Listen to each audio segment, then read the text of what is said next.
Good morning, students of Standard 10. Welcome back to the new session of History and Civics.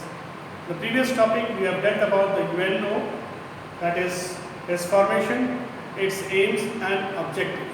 So today we are going to take up with the principal organs and composition and function of the United Nations organization.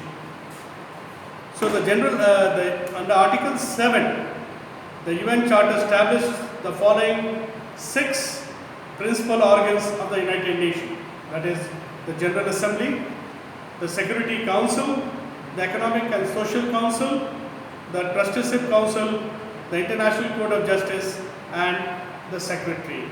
So these are the most important principal organs of the United Nations. So today in our topic we will deal about with the General Assembly. That is what? The General Assembly, we will deal about with the General Assembly of the United Nations. So the General Assembly, we call it as a deliberate organ or the deliberative organ of the United Nations. It can be called as the legislature of the United Nations. Clear? So what really is the composition of the United Nations at the General Assembly? The General Assembly consists of all members of the United Nations. Each member state can send 5 representatives, but it is entitled to cast only 1 vote. That means, so 5 representatives can be sent, but their power is to cast only 1 vote. Yeah? Now, the sessions. The General Assembly meets annually, but special sessions may be called by the Secretary General at the request of the Security Council or of a majority of the members of the United Nations. The regular sessions of Assembly are held in New York on the 3rd Tuesday in September each year. Yeah? Now what is the procedure? The procedure is that the General Assembly elects its president for each session. It also elects 17 vice president and chairman of 7 standing committee. The General Assembly can adopt its own rules of procedure. It can establish such subsidiary organs which is considered necessary for the performance of its functions. Then after procedure we have, that is the voting. The next point is voting.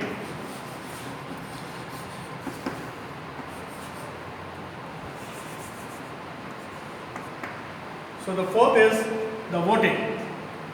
Each member of the General Assembly has 1 vote. Voting in the General Assembly is on the basis of a simple majority. However, the decision on important questions are made by 2/3 majority of the members present and voting. The important matters include recommendation with respect of maintenance of peace and security, the election of the non-permanent members of the Security Council, the admission of new members to the United Nations, and expulsion of members, budgetary questions, and so on. So these are the voting system of the General Assembly. Then finally we have what are the different powers and functions of the General Assembly. The functions and the powers of the General Assembly have been laid down in Article 10 to 17 of the UN Charter. They are as follows. I will read each point. To discuss any matter which falls within the scope of the UN Charter or relating the powers of functions of any organ of the United Nations. Secondly, to discuss any question relating to the maintenance of international peace and security brought before it by any member of the United Nations or by the Security Council. To consider the principles governing disarmament and the regulation of armaments. To call the attention of the Security Council to situations which are likely to endanger international peace and security. To make recommendations to the Security Council or to the member states on questions relating to the maintenance of international peace and security, disarmament and the regulation of armaments. To make recommendation for the purpose of promoting international cooperation and encouraging the development of international law and its modification. To assist the realization of human rights and the fundamental freedom for all without distinction as to race, sex, language or religion. To receive and consider annual and special reports from the Security Council and the organs of the United Nations. To approve budget of the United Nations and specialized agencies and to determine the financial contribution of the new members. And finally, to admit new members to the UN and to expel the members from the organization upon the recommendation of the Security Council.